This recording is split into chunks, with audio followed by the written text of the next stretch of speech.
They've laid up around the John Garrow into the finishing line. They're not far away now. And this will be a wonderful victory. Any victory in the Hobart is special, and after trying for so many years for Peter Harburg and his team, it's a just reward for a fantastic performance.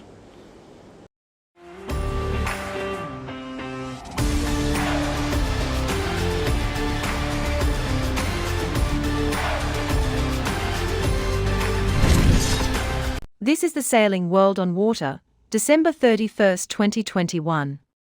Yes, this episode is dedicated to the brave sailors who fought the wind on tide and huge seas off the east coast of Australia in the 2021 ROLEX Sydney Hobart Yacht Race. And especially to Mark Bradford and the crew on BlackJack, the US-designed and locally built 100-foot maxi yacht, who persevered and came out ahead in the annual race to Hobart. Now the emphasis turns to the handicap winner of the race, and this is where it gets interesting. Currently the focus is on the TP52 Celestial and two-time winner Matt Allen's Ichiban. Celestial is leading by the matter of minutes, but Ichiban and the race committee are protesting Celestial over their 90-minute blackout on Channel 16, which all boats must monitor constantly. The protest committee will meet tonight at 1800 to hear the protests. If they get a penalty, then Ichiban may get first place and win for their third time. So what they couldn't do on the race course, they may do in the protest room. As for the rest, well, it's a yacht race, there's always next year. Now over to the Derwent River and BlackJack ghosting over the finishing line. They've laid up around the John Garrow into the finishing line. They're not far away now. And this will be a wonderful victory. Any victory in the Hobart is special, and after trying for so many years for Peter Harburg and his team, it's a just reward for a fantastic performance. Yeah, they've tasted just about everything that the Sydney Hobart can throw at you in 2 days, 12 hours, 35 minutes so far, except perhaps the heavy going of Bass Strait. People are fearful, of course, if they haven't crossed Bass Strait before, its reputation precedes it, but this year it was probably the easier part of the race. Yes, it was fairly quiet after the first 24 hours, and the damage was really done in that first day when all the retirements came thick and fast. But as you say, it got quieter as the race got further south, and it couldn't be much quieter than it is at the moment. But by the time they get here to Kings Pier and Constitution Dock, they'll receive a rousing welcome, and it's that welcome that every yachtsman dreams of. The Blue Water Classic that first was raced in 1945.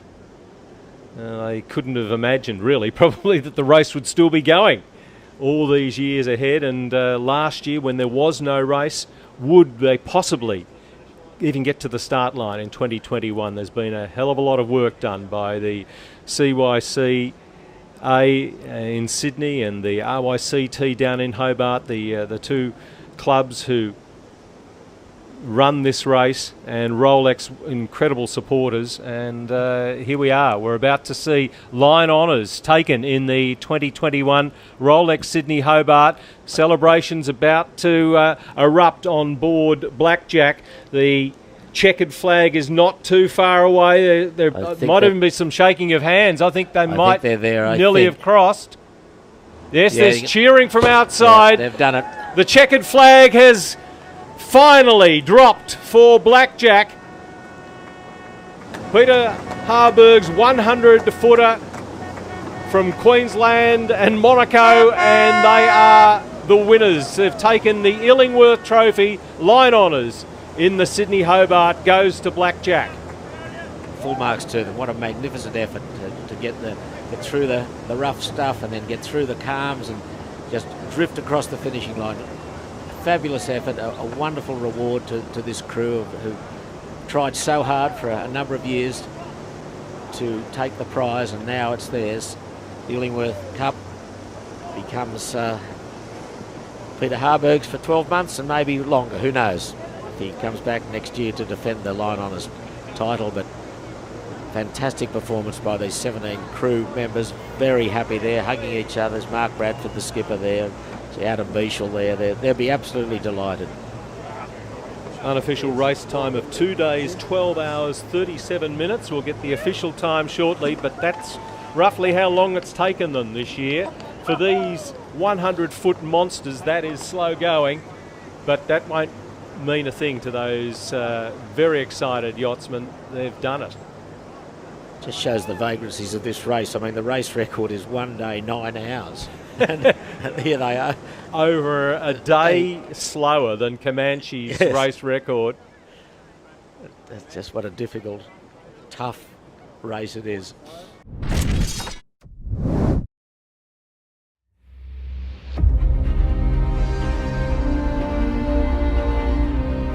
As the 76th edition of the ROLEX Sydney Hobart Yacht Race enters its third day, the race has emphatically lived up to its fearsome reputation.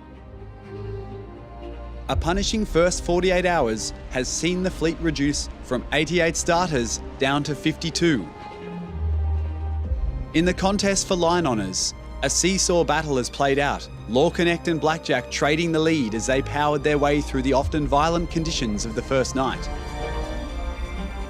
Despite her early sail handling issues, SHKScallywag 100 managing to stay in contention and adding to the intensity. Once across Bass Strait, conditions subsided for the frontrunners with a complex weather situation posing a different set of tactical questions. Connect and BlackJack continued their duel down the coast of Tasmania with neither boat able to establish a lasting supremacy. The lighter, more variable conditions slowing the pace but not diminishing the challenge in the race to be first to finish. Just before the turn at Tasman Island, the crew of BlackJack finally asserted itself, eking out an unassailable lead that the Maxi maintained up the Derwent River to the finish in Hobart.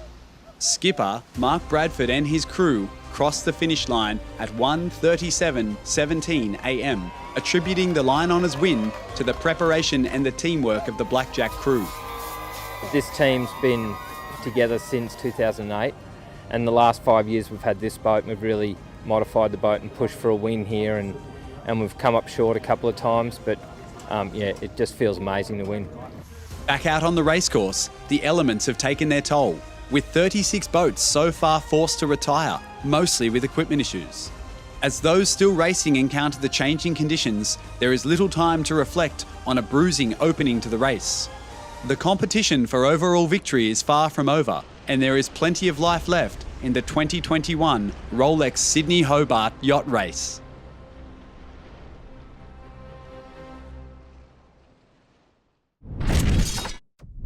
Last night there was a lot of emotion. You know, sometimes people think that these Super Maxis, they're guns for hire, they'll race wherever the trophies are on offer, but it really meant something, and we found that out last night from the three skippers. Let's meet them all. Mark Bradford, who's the skipper of Line Honours winner BlackJack, Christain Beck from Connect, and David Witt from SHKScallywag.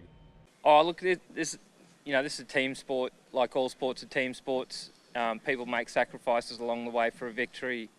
Pete made a sacrifice for a victory here, but it's a team sport, and he's very much the team owner and a part of the team.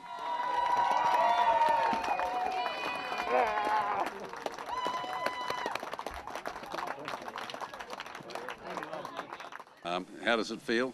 Well, we'll both be in tears if you any time. It feels, it is very, very emotional. Yeah, I mean, it is the grand prize of yachting in Australia, and for me it's the first time I've been involved in the winning team.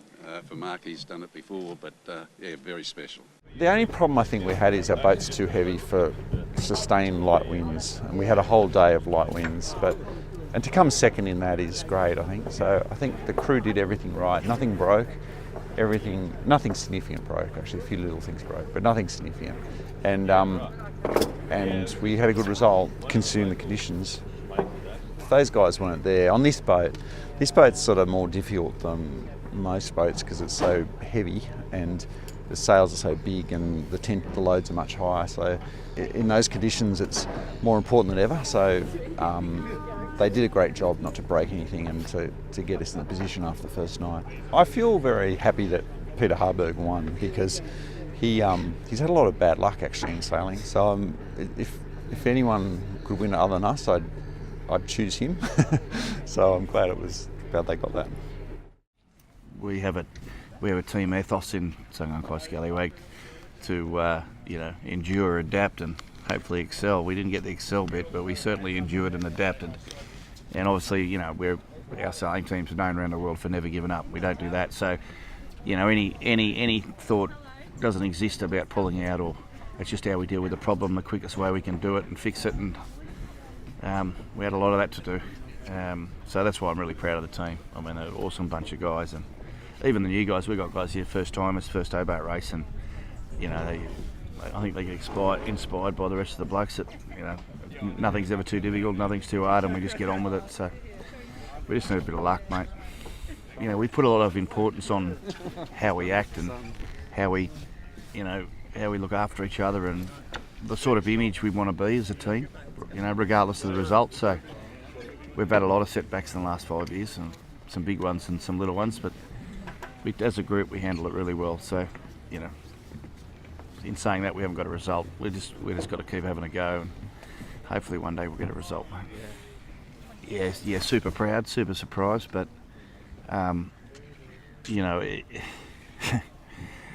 it just gets tougher because the closer you get, the closer you think you can win the thing, and the more that goes wrong, that sort of breaks you, to be honest. Yeah, Sang-Wan just texted me before. He's up all night following it. He's a fantastic bloke. He's a fantastic team owner, and he's passionate about the whole thing. We've got a foundation in Hong Kong where we teach underprivileged kids to sail, and it's this isn't just a bunch of blokes that go sailing. This is a corporate sailing team that represents a public Sangankai in Hong Kong and all of Hong Kong, really. So probably let a few people down, but it's always next year.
Hello. ROLEX. How are you? Congratulations. Thank you. Well done. Congratulations. I'll give this So this is we got. Well done.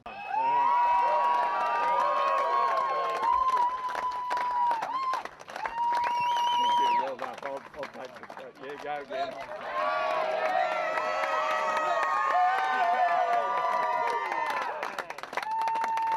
Well done. Fantastic.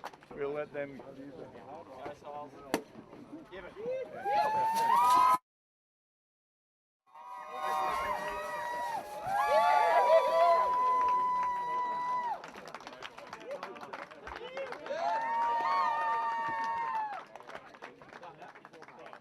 How does it feel? Well, we'll both be in tears if you in any time. It feels, it is very, very emotional. Yeah, I mean, it is the grand prize of yachting in Australia, and for me, it's the first time I've been involved in the winning team.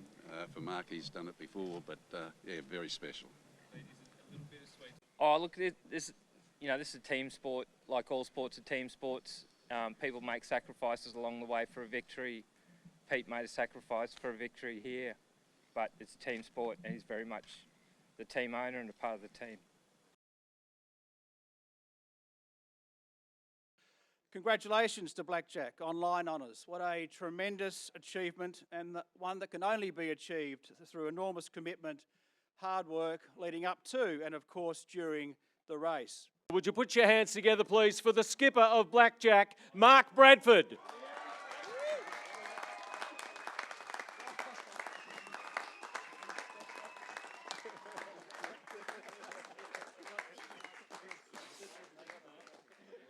He's tried with 2 previous BlackJacks. He's finally succeeded with a 3rd one, and he does get a winner's medallion.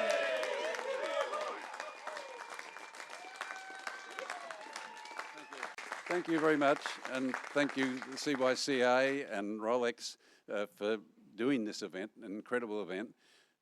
We've had a long journey. Mark and I joined up to do this 15 years ago, thereabouts, and so it took a long time to get to the top step, but we're very happy to be here. The crew have been incredible, and they're all Australians. Every crew member is an Australian, and I think that's the first time for many years that every crew member of a winning yacht has been Australian. So,